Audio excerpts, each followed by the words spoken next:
India unlimited in digital news channel. आपण लाकडी पुलाजवळ लोकमान्य नगर पाडा नंबर 4, लाकडी पूल लोकमान्य नगर पाडा नंबर 4 इथे आहोत. हा संपूर्ण मार्केट आहे. लोकमान्य नगर मुख्य पाडा नंबर 4चं मार्केट आहे आणि हा येतो तो लाकडी पुलावरचा रस्ता आहे. मी तुम्हाला दाखवतो.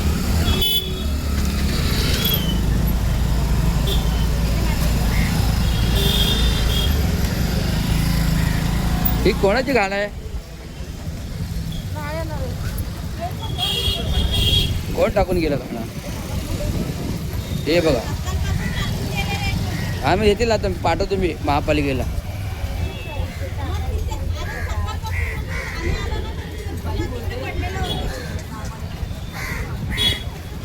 हा आहे लोकमान्य पाडा नंबर 4 लाकडी पूल.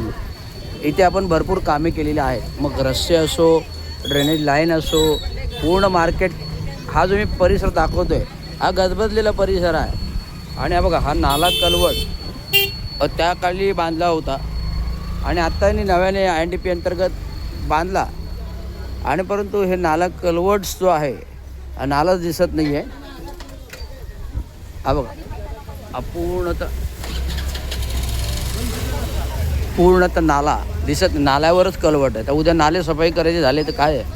उद्या पावसामध्ये पाणी साचतं, उद्या पावसामध्ये पाणी साचतं, नाला भरतो.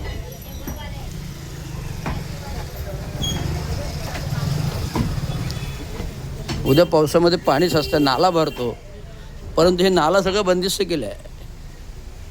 म्हणजे आपण काम करतो त्याला काही अर्थ नाही. हा लोकमान्य नगरवरून आलेला नाला क्रमांक 5 आहे. लोकमान्य नगरवरून आलेला नाला INDP मधील नाला क्रमांक 5 आहे. हे कसं नाल्यावरती अतिक्रमण बघा कसं आहे, अनधिकृत बांधकाम बघा कसं आहे. आता नाले साफ करायचे झाला तर कसं करणार? आणि या नाल्याचं विशेष करून भाडं घेतात 15,000 रुपये. आणि ते पण महापालिकेच्या जागेवरचं आहे. म्हणजे अधिकृत स्टॉल पण नाही आहे, अधिकृत स्टॉल पण नाही. तर महापालिकेच्या जागेवरील, महापालिकेच्या नाल्याच्या कलवटवर अनधिकृत बांधकाम, अनधिकृत स्टॉल आणि भाडं 15,000, डिपॉझिट 3 लाख.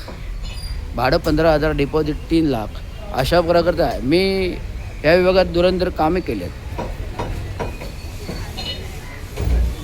आत्ताचे नगरसेवक ते ढमाले बाई आहेत, ढमाले बाई आहेत.